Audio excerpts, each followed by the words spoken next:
Hi everybody, this is Skip Orm, and today's run in Columbus, Ohio is Sharon Woods Park. Sharon Woods Park is on Cleveland Avenue, just north of Schrock Road, right across the street from St. Anne's Hospital. Hi everybody, it's October 1st, 2010.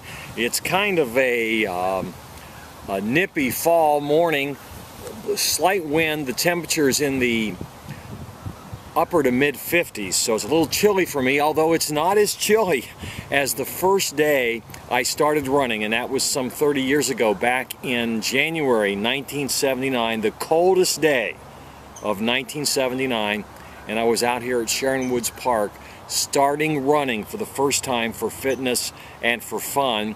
I managed to do about 2 miles that day, a combination of a lot of walking, a little bit of running, but that started my running career here at Sharon Woods Park. If you live in Columbus, or if you ever visit Columbus, make sure, if you're a runner, that you do this run. It's a beautiful run, and I'm going to show you that run now. Okay, we're at the start of the run. It's a 3.8 mile loop. Typically, people will start this run by going north. I'm going south, so in essence, I'm doing the run backwards. There's a reason I'm doing that, and I'll explain it as we get out on the trail. But there's 2 ways you can go. You can go north, you can go south. They both end up here, 3.8 miles after you've done the run. This run very quickly at the start turns west. For those of you that know Columbus, Ohio, as I run this path right now, I'm running, actually, while I'm deep in the woods, I'm running along Interstate 270 North between Cleveland Avenue and the I-71 interchange. But there's plenty of woods for buffer. Still heading northwest, not quite a mile into the run. Wanted to show you though that because of the path here, you can run either on the path itself, going over the shade area there, or you can run just off the path in a little bit of a grassy area there. At different points along the trail, there are spots where you can sit down and rest if you need to. We're still going, I think, due north right now, but soon we'll be turning northeast and then finally east as we're starting to make part of the loop now here at Sharon Woods Park. About a mile into the run for me right now. It's a brilliantly sunny October 1st morning today, so you welcome, although a little chilly, so you welcome these parts of the trail that expose you to a little sunlight. Okay, the warmth of the sun. Sunlight. As we're going east, we have trees on one side of the trail, and then our trail, and then some sunlight here to warm us as we're kind of in an open area on the right side of the trail. I'm heading east now. Right now I'm about 2.5 miles into the run, and I'm going to show you in the next few seconds why I elect to run the trail backwards. That's because I'm at the top of a hill right now that I get to go down. If you're coming the other way, you have to go up this hill. And the hill, as you go up, it probably has, at its steepest point, a 40% grade.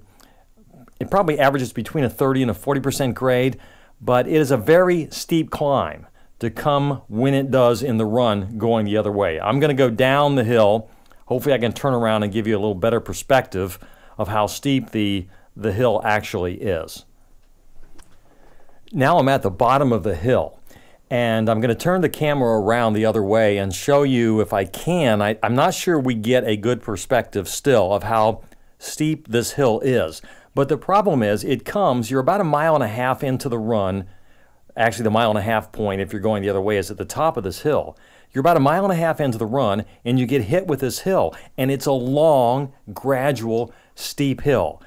And I have to be totally honest, this psychs me out, or has psyched me out over the 30 years that I've run here at Sharon Woods Park, to the point that I do the run this way, the way I'm doing it now, backwards, more than I do it frontwards. Leaves are starting to fall here, you can see that. And I'm going to come up on an area that I want to show you.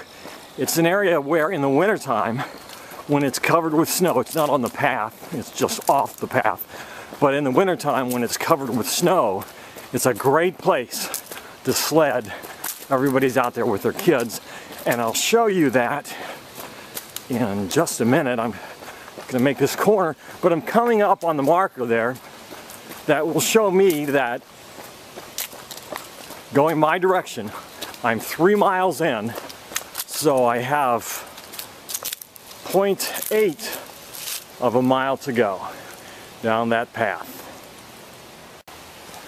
All right, I've slowed down to walk because I wanted to show you this part of the trail.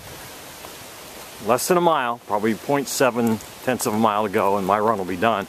But I wanted to show you this area here. Now this will be nothing to you folks out in Colorado and up in the Northeast during the winter time, but here in Columbus, Ohio, this is where we come a lot of times to do our sledding.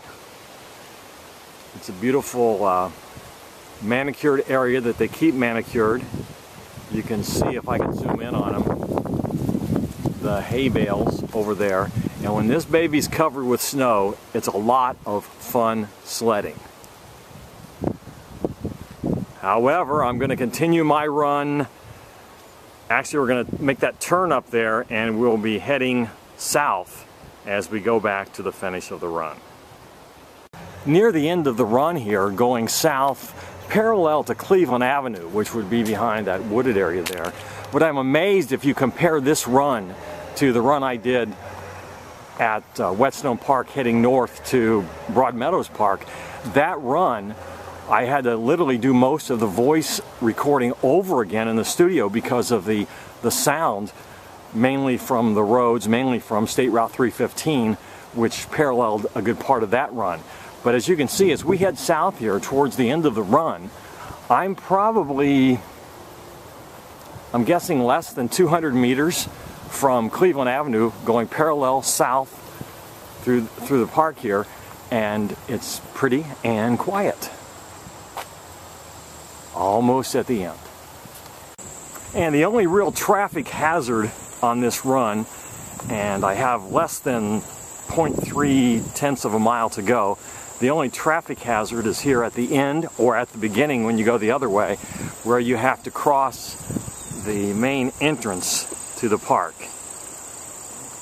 Other than that, this run is just free of any physical distractions as you do the run. I'm going to stop here. No cars coming. It's free of physical distractions. It has bikers on it, but they stay in their own lane. You can see, if I can show you the mark there, that is a bike lane on the other side, and then this is the lane for runners. And so you don't have to worry about bikes. Skateboarders are not allowed. Rollerblading is not allowed on the trail, so you don't have to dodge rollerbladers. And at least on the trail, dogs are not allowed. So the only kind of four-legged animals you're going to encounter on this trail would be friends of nature as we get near the completion. And we're nearing the end of the run, as you can see up there where the signs are, the gentleman coming our way on a bicycle. I wanted to let you know, if you haven't figured it out already, I'm videoing these runs using a less than $200 flip video HD camera, about the size of an iPhone. But the cool thing about it, I have a very expensive video equipment, a Canon HD video recorder that's just outstanding in terms of the way you can attach mics and headphones and all of that kind of stuff to it. But it's just too cumbersome. This is much easier to use. The drawback, I'm a sound guy, and I can't monitor the sound on the run, and it has no, this flip video has no portals to plug microphones and headphones and things like that into it. So being as anal as I am about sound, I'm usually taking these videos back to my studio and re-recording the sound. We'll see how this one comes out to see how much of this actually ended up being me in the studio doing the voiceover or the actual me as I'm doing the run. And there you can see we are at mile 0 of the run. Okay everybody, my Nike Frees are off and I'm going to do the finish part of my run, which is, this is my barefoot track out here.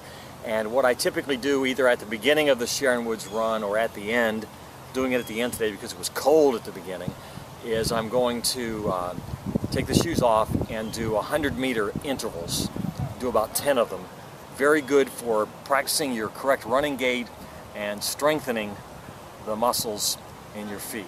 Thanks so much for joining me on this run today. Our next video will probably be a run from downtown Columbus north to the Ohio State University. I'm going to wait a few days, see if we get a little more change in the leaf color. So we've got 2 more videos coming up that are going to involve the Ohio State University. The next one will be downtown north to Ohio State, and then the one after that we'll go back to the Park of Roses and do the run south from the Park of Roses to the campus of the Ohio State University. Thanks for watching the run route today, everybody. Make sure you listen to our podcast, getfitpod.com. It's one of the most popular podcasts on iTunes. Go to iTunes, search on Get Fit Pod, one word, or you can get the podcast at getfitpod.com. The podcast is free. Many of them are structured interval training running workouts. We'll see you next time.